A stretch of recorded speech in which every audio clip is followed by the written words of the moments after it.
आशुतोष आपको जवाब देना चाह रहे हैं, आशुतोष कुछ ऐड करना चाह रहे हैं। देखिए विकास, सवाल आता प्रोफेसर मिश्रा को लगता है कि ये नहीं, प्रोफेसर मिश्रा को लगता है कि ये चीज गलत नहीं है। मैंने 3 एग्जांपल्स यहां पर रखे हैं, लेकिन वो चीज गलत है, मेरा ये देखना गलत है, ऐसा उनका कहना है। आशुतोष आप जवाब दीजिए।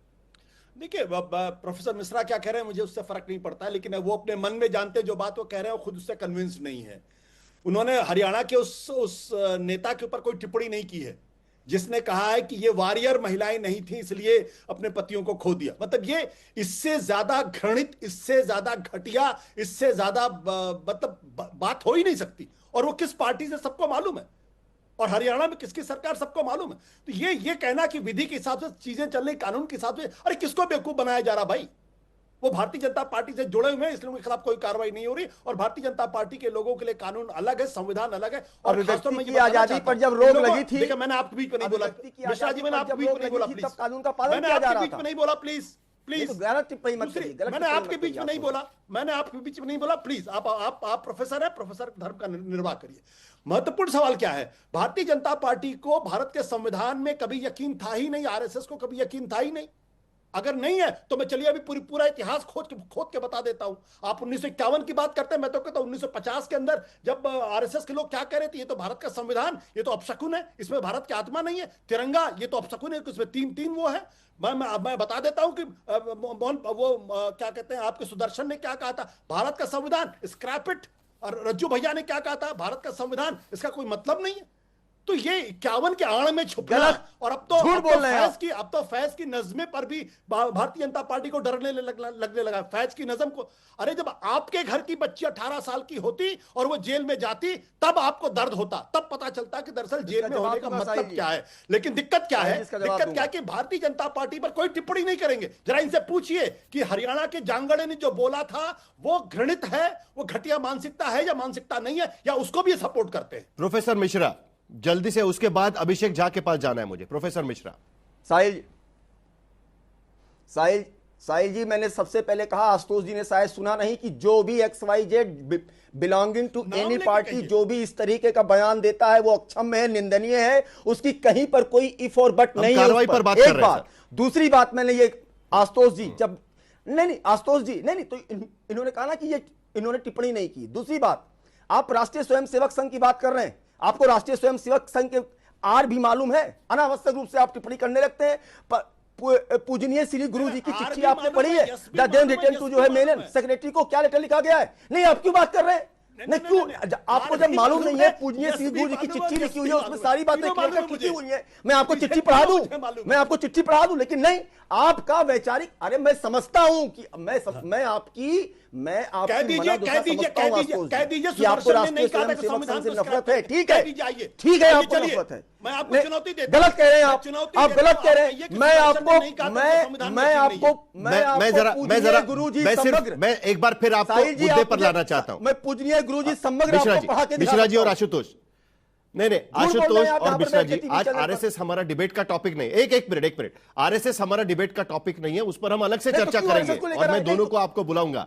आज का मुद्दा नहीं, ठीक है, चलिए मैं दोनों को कह रहा हूं, इस बात को मैं दोनों को कहना चाहता हूं कि देखिए आज हमारा आरएसएस बहस का मुद्दा नहीं है। हमारा बहस का मुद्दा यह है कि क्या सिलेक्टिव कार्रवाई की जा रही है। आपने निंदा की, बहुत अच्छी बात है। हमारा डिबेट का मुद्दा यह है कि क्या सिलेक्टिव कार्रवाई हो रही है, यह हमारा डिबेट का मुद्दा है आज की स्थिति में। और इसीलिए अभिषेक झा, बार बार आपके पास यह सवाल उठता है कि एनडीए शासन जहां पर है वहां पर एनडीए का नेता अगर इस तरीके की टिप्पणी करेगा तो उस पर कार्रवाई नहीं होगी, लेकिन वहीं दूसरी तरफ वो इंजीनियरिंग की छात्रा हो या कोई प्रोफेसर हो यूनिवर्सिटी में पढ़ाने वाला, उस पर जरूर कार्रवाई हो जाएगी। क्या आपकी पार्टी की तरफ से भी यह बात रखी जाएगी कि इस तरीके की कार्रवाई नहीं होनी चाहिए?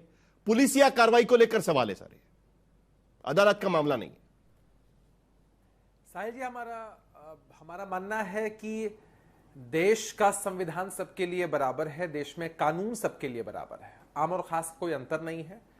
कोई भी व्यक्ति किसी भी तरह के कानून को अगर तोड़ता है, अशोभनीय टिप्पणी करता है, तो न्यायोचित कार्रवाई होनी ही चाहिए ताकि हम एक नज़ीर पेश कर सकें।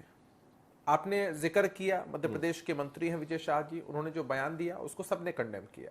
इस तरह की चीज़ों को हम टॉलरेट नहीं कर सकते हैं।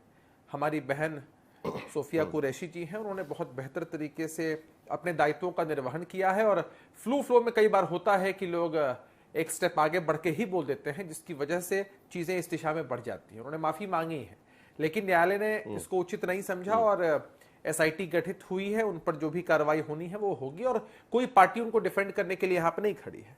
इससे इतर अगर आप बात करते हैं कि अन्य जगहों पर कार्रवाई फास्ट चल रही है, कंपैरिजन कहां किया जा रहा है साहिल जी? कहा जा रहा है कि जो सत्ता से जुड़े लोग हैं उन पर कार्रवाई स्लो है, जो सत्ता से जुड़े लोग नहीं है उन पर कार्रवाई फास्ट। हमारा तो पहले यह मानना है कार्रवाई उन पर होनी चाहिए जिन्होंने सचमुच गलती की है। अगर किसी व्यक्ति ने गलती नहीं की है और उस पर अगर कार्रवाई होती है तो यह भी एक बड़ी चूक के समान है, किसी की जिंदगी बर्बाद हो सकती है, हम इसका भी समर्थन कतई नहीं करते हैं।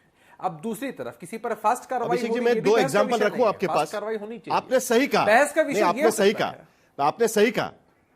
नहीं, मैं आपको एग्जांपल रखता हूं। चलिए, मैं आपके सामने दो एग्जांपल्स रखता हूं। एक व्यक्ति कि जो एक वरिष्ठ पद पर बैठा हुआ है, जिस पर हाईकोर्ट सुओ मोटो संज्ञान लेकर कहता है आप एफआईआर दर्ज कराइए, और जो बयान इसने दिया हुआ है वो गटरबाजी का बयान है, और उसके साथ साथ वो ये भी कहता है कि इन धाराओं के खिलाफ कार्रवाई की जाए जिसके तहत देश में भावनाएं भड़काने का काम उन्होंने किया, देश में दो समुदायों में रिफ्ट पैदा करने का काम उन्होंने किया, और उसके तहत उन पर कार्रवाई की जाए। एफआईआर दर्ज होता है, उस पर भी हाईकोर्ट की टिप्पणी आती है, वहां पर भी हाईकोर्ट कहता है कि आप किस तरीके का एफआईआर दर्ज कर रहे हैं, ठीक से एफआईआर दर्ज करिए, एसआईटी फॉर्म होगी, हम जांच करेंगे, हम ध्यान रखेंगे उस पर। यह रहा एक मुद्दा, उस मंत्री पर कोई भी कार्रवाई नहीं होती है, वरिष्ठ पद पर बैठे हुए, ना गिरफ्तारी होती है, ना पार्टी से निकाला जाता है, ना मंत्री पद से निकाला जाता है। वही दूसरी तरफ एक 19 साल की इंजीनियरिंग की छात्रा जो एक पोस्ट इंस्टाग्राम के पे रीपोस्ट करती है और 2 घंटे के बाद उसको डिलीट करके कहती है कि मुझसे गलती हो गई, उसे गिरफ्तार किया जाता है, उसे येरौडा जेल भेज दिया जाता है, जहां पर मुंबई बम धमाकों के आरोपी वहां पर रखे हुए थे, वहां पर उसको भेज दिया जाता है, उसकी बेल नहीं होती। आखिरकार हाईकोर्ट कहती है कि अरे उसकी एग्जाम चल रही है, आप उसकी जिंदगी तबाह करोगे क्या, और फिर उसको छोड़ दिया जाता है। अब बताइए मुझे कि कार्रवाई में फर्क है कि नहीं है? एक ही कानून बीएनएस का, साहिल जी, मैंने दोनों राज्यों में एक ही पार्टी की सरकार। इस बात को स्पष्ट कर देता हूं। अब दो एग्जांपल मैंने आपके पास रखे। मैंने बहुत टेक्निकली आपको बताया, नहीं एकदम आपने एग्जांपल रखे हैं, बिल्कुल सही किया है, मैं आपकी बात को काट नहीं रहा हूं, बहुत टेक्निकली मैंने आपको एक बात कही। सबसे पहली बात कि कानून सबके लिए बराबर है।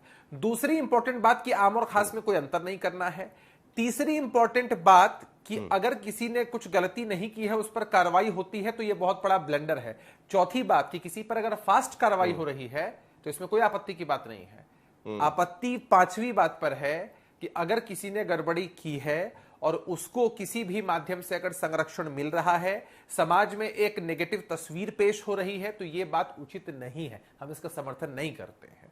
अब होता यह है कि बहुत सारी चीजों की टेक्निकलिटीज होती हैं। मंत्री महोदय ने जो बातें कही, 5 बार माफी मांगी, हाईकोर्ट ने सेल्फ कॉग्निजेंस लिया, उसके बाद चीजें इस दिशा में आगे बढ़ रही हैं। सुप्रीम कोर्ट के विषय में कहा जा रहा है कि चीजें बहुत स्लो चल रही हैं, तो वो एकदम अनुसंधान का विषय है कि अगर कहीं से ऐसा प्रतीत होता है कि कोई मंत्री महोदय है या बड़े पोस्ट पर बैठे व्यक्ति हैं, उन्होंने गलती की है और एहतियात के तौर पर नहीं बल्कि इंटेंशनली उनको इसका लाभ दिया जा रहा है, कार्रवाई स्लो चल रही, तो ये चिंता का विषय है, हम इसका समर्थन नहीं करते हैं। और हम चाहते हैं कि कोई भी व्यक्ति हो, राजनीति में शुचिता बहुत जरूरी है। हम महात्मा गांधी घनश्याम तिवारी के पास जाने के पहले समाजवादी पार्टी के प्रवक्ता जल्दी से, अभिषेक झा, मुझे आपसे एक लाइन में एक जवाब चाहिए, वो ये, क्योंकि आपकी पार्टी ने विजय शाह से इस्तीफा मांगा था, आपकी पार्टी ने, क्या आपको लगता है कि उनको इस्तीफा दे देना चाहिए? नहीं, नैतिकता के आधार पर तो दे देना चाहिए। देखिए, हमारी पार्टी के मानक के हिसाब से अगर आप कहेंगे तो आपको ध्यान में होगा कि एक बार एक बड़ा रेल हादसा हुआ था और हमारे नेता नीतीश कुमार जी तत्कालीन रेल मंत्री थे। उन्होंने कहा कि ये हमसे चूक हुई है, दिस इज क्रिमिनल नेग्लिजेंसी, इसलिए मैं इस्तीफा देता हूं। तो मसला यही है कि जब इस तरह का दृश्य प्रस्तुत हुआ तो नैतिकता के आधार पर तो निश्चित रूप से इस्तीफा दे ही देना चाहिए। ठीक, घनश्याम तिवारी, क्योंकि आपके पार्टी के नेता भी जाति सूचक बोल चुके हैं, इसके लिए उन पर भी कार्रवाई हुई नहीं है, लेकिन दूसरी तरफ हम देख रहे हैं जिनके मैंने एग्जांपल्स दिए, मैं वो उसको रिपीट नहीं करना चाहता। आपकी प्रतिक्रिया क्या रहेगी उसको? नमस्कार साहिल, आपको, दर्शकों को और को पैनलिस्ट को। 3 अहम बातें हैं। पहली बात, जो विजय शाह ने बोला, या जो बीजेपी के एमएलसी हैं जो कर्नाटक में, वो फौजिया तरन्नुम के बारे में बोल रहे हैं जो आईएएस ऑफिसर हैं, या जो जगदीश देवड़ा ने बोला, या जो भारतीय जनता पार्टी के रामचंद्र सिंह ने बोले, ये सारे बयान मैं नहीं समझता कि ये शर्मनाक बयान बदजुबानी है। ये भारतीय जनता पार्टी की जड़ों की मूल राजनीति राम गोपाल जी का भी बयान उसमें ऐड होना चाहिए। राम गोपाल जी, ये भारतीय जनता पार्टी के जड़ों की मूल राजनीति है। इस राजनीति के तहत पिछले 11 साल से हम देश में प्रतिदिन हिंदू मुसलमान बहस देख रहे हैं, जिस राजनीति की बुनियाद में आदित्यनाथ जी ने कहा बटेंगे तो कटेंगे, और प्रधानमंत्री सबका साथ सबका विकास से लेकर विश्वास से लेकर के बटेंगे कटेंगे की नाव में जाकर के बैठ गए। तो मैं नहीं मानता कि भारतीय जनता पार्टी विजय शाह के बयान को किसी भी बदजुबानी के रूप में देख रही है। हाँ, वक्त आने पे मुंह जरूर छुपा लेंगे। जैसे मैं मानता हूं कि आपकी आज की बहस में आपने किसी बीजेपी के प्रवक्ता को बुलाया होगा, वो नहीं आए होंगे क्योंकि ये अवसर है मुंह छुपाने का, ताकि आपको बयान की भर्त्सना भी ना करना पड़े, आपको जवाब भी ना देना पड़े कि विजय शाह को क्यों इस्तीफा नहीं देना पड़ा। मैंने देखा कि राजनाथ सिंह ने विजय शाह पे क्या बोला, संजय सेठ जो minister of state for defence है उन्होंने क्या बोला, निर्मला सीतारामन जो पूर्व रक्षा मंत्री है उन्होंने क्या बोला, या कोई और minister of state Bharatiya Janata party के 2-4 और मिनिस्टर ऑफ स्टेट डिफेंस के रहे हैं, उन्होंने क्या बोला। जिस बयान पर न नड्डा जी ने कुछ कहा, न पूर्व रक्षा मंत्री ने कुछ कहा, न राज्य रक्षा मंत्री ने कुछ कहा, न वर्तमान रक्षा मंत्री ने कुछ कहा, इसका मतलब है कि भारतीय जनता पार्टी के जड़ों की मूल राजनीति का बयान है। ये समाज में जैसे जैसे समय बढ़ेगा, आने वाले चुनाव आएंगे, ये बटेंगे कटेंगे पार्टी पुनः इस तरह के बयान देगी। विजय शाह का ट्वीट देख रहा था मैं, सेना के बीच में राम गोपाल जी के बयान पर आप भी खेद व्यक्त करते हैं ना घनश्याम तिवारी जी, समाजवादी पार्टी की तरफ से भी खेद व्यक्त किया जा रहा है ना उसको लेकर। मैं शायना जी के विषय नहीं बोल रहा था, मैं विजय शाह का ट्वीट पढ़ता हूँ। शायना जी एक second please, Shaina ji please एक सेकंड, आपके बीच में नहीं बोलूंगा। एक मिनट, शायना कुछ बोलना चाह रही है आपसे, जरा एक बार उनको भी पूछ लेने दीजिए। घनश्याम जी जरा पूछ लेने दीजिए शायना जल्दी से। मैंने सबकी बात सुनी है, मैंने किसी को इंटरप्ट नहीं किया, तो मैं उम्मीद करता हूं कि शायना जी थोड़े धैर्य रखेंगी प्लीज। अरे पहले बता रहा हूं, अरे आपके तो उनका सवाल मैं पूछ लेता हूं आपसे, आप पूछ लीजिए, लेकिन मैं अपनी बात पूरी करता हूं। यही सवाल है।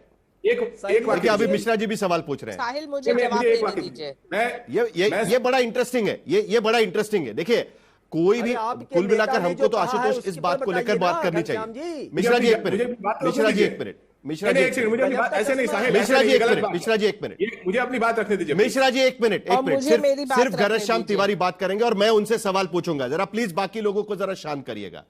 कुल मिलाकर मैं यहां पर ले आता हूं कि कोई बड़ा नेता बयान देता है तो उस पर कार्रवाई नहीं होती है। अगर वो एक स्टूडेंट है, प्रोफेसर है और कोई बड़ा नेता नहीं है तो उस पर कार्रवाई होती है। इसीलिए घनश्याम तिवारी जी सवाल यह कि राम गोपाल यादव पर टीका टिप्पणी की गई, पॉलिटिकल निशाना साधा गया, लेकिन कार्रवाई नहीं हुई। उन पर कंप्लेंट की गई है उत्तर प्रदेश में, लेकिन कार्रवाई नहीं की गई।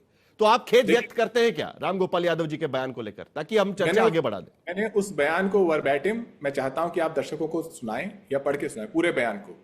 जब उन्होंने बयान दिया, उन्होंने कहा कि कर्नल सोफिया कुरैशी को इसलिए टारगेट किया गया कि लोगों को दिखाई देता है, भारतीय जनता पार्टी के नेताओं को दिखाई देता है कि वो मुस्लिम है, जबकि व्योमिका सिंह जी को या विंग कमांडर भारती जी को नहीं टारगेट किया गया, क्योंकि ये चीज उनको दिखाई नहीं देती है। तो ये उन्होंने अपनी टिप्पणी के साथ किया। आप उसकी बात का एक सेकेंड, आप उनकी बात की आलोचना कर सकते हैं। मैं भारतीय जनता पार्टी के नेताओं की तरह थिथोलॉजी नहीं करूंगा, लेकिन कर्नल सोफिया कुरैशी जी को जिस तरीके से टेररिस्ट की बहन कह के गाली दी गई, उसके बाद जो प्रमुख नेता का बयान आया वो राम गोपाल यादव जी का था।